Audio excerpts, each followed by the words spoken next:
Mais um daqueles episódios inusitados do mundo da tecnologia e dessa vez envolvendo os gastos nos jogos de videogames para smartphones. Eu sei que tem muitos pais preocupados com o que os seus filhos estão fazendo nos dispositivos, mas se eles realmente estivessem preocupados, eles não entregariam um dispositivo que custa 2, 3 mil, 4 mil reais na mão de uma criança ou de um pré-adolescente que ainda não paga contas e não sabe o quão duro que os pais levam para poder colocar dinheiro em casa e comida na mesa. Mas quem sou eu para ficar dando lição de moral ou dando na cabeça de pais meio irresponsáveis que dão um caro smartphone para filho brincar? Dito isso, vamos dar uma olhada no que aconteceu lá na China, porque a gente tem uma história de um prejuízo gigante que um jovem deu para os pais, porque sabe o lance das microtransações? Essa pequena ruína, tragédia, desgraça que os desenvolvedores de videogames implementaram para fazer com que todo mundo se afunde, é menos pior do que jogo de tigrinho, do que jogo de bet, porque até mesmo microtransações têm algum tipo de controle, mas tá lá, na beira do caminho, bem ali no meio daquele nível de transição. Depois disso é aplicativo de bet, o jogo do tigrinho. Enfim, uma adolescente na China de 13 anos de idade, ela gastou nada menos que $64 mil em 4 meses apenas em jogos mobile. E fez isso sem que os seus pais notassem, até que eles foram alertados por um professor da pequena criança. Eu não sei o que eu faria com meu filho se isso acontecesse. Na verdade, acho que a melhor forma de castigar a criança não é nem tirando a herança, não é deserdando.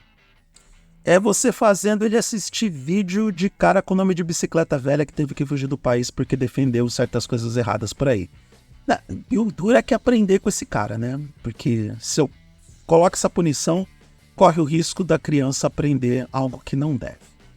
A adolescente gastou $17 mil em jogos para ela mesma, $29.500 em compras dentro dos aplicativos, dos jogos que ela acabou comprando, e $17 mil em presentes para as colegas, para as amigas.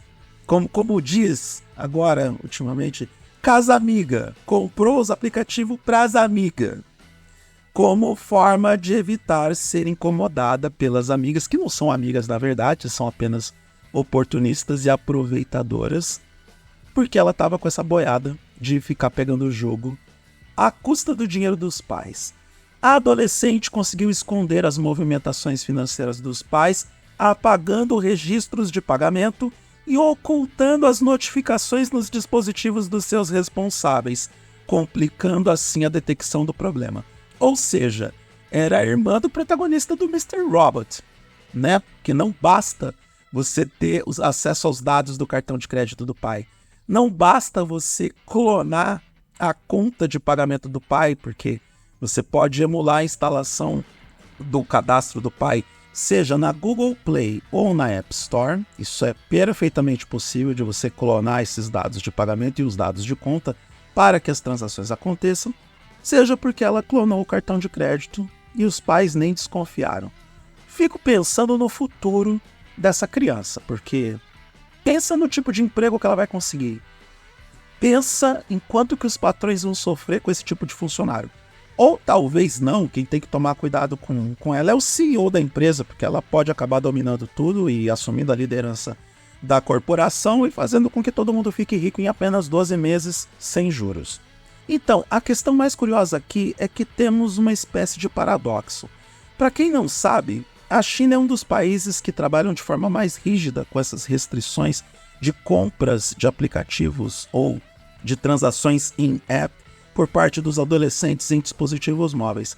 Mas parece que o sistema falhou, porque não houve emissão de alerta de comportamento suspeito da movimentação de conta, não houve alerta para movimentação suspeita de cartão de crédito ou débito, não houve alerta de suspeita da utilização da conta da Google Play ou da App Store de forma indevida ou até mesmo de conexões alternativas que não estão cadastradas ou que não são as habituais das plataformas. Tudo isso falhou, todo o sistema falhou e talvez a China reveja os seus conceitos neste aspecto.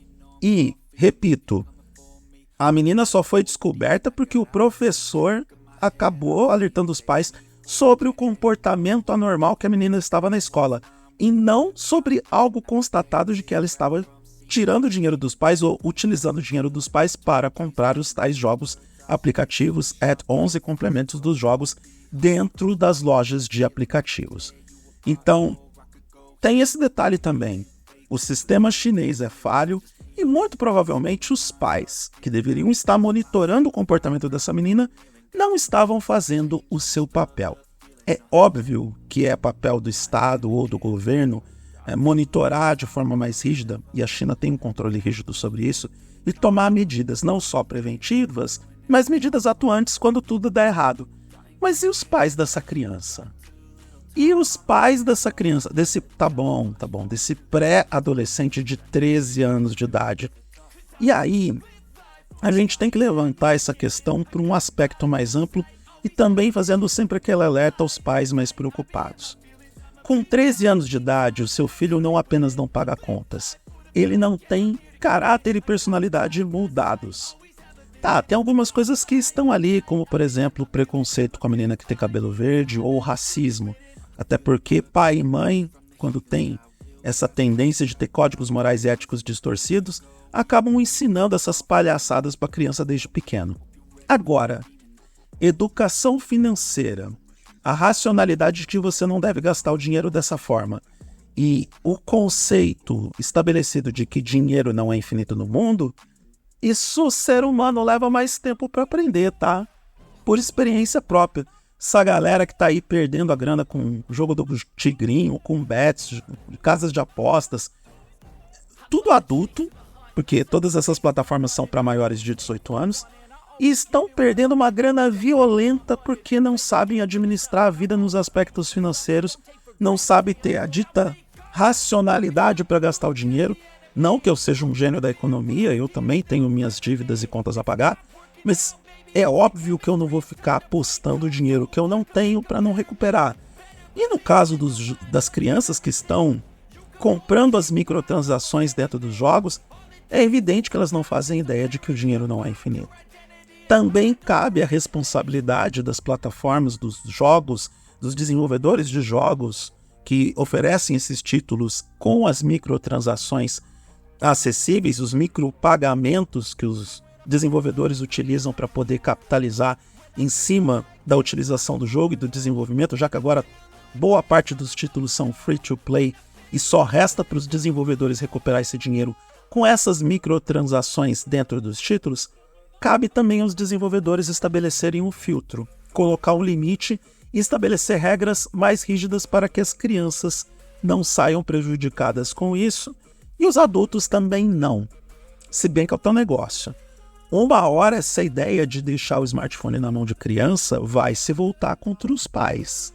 E aí, normalmente esse efeito rebote, porque a natureza marca essas pessoas, pode resultar em problemas financeiros muito sérios, como neste caso. É praticamente o dinheiro da economia para a faculdade.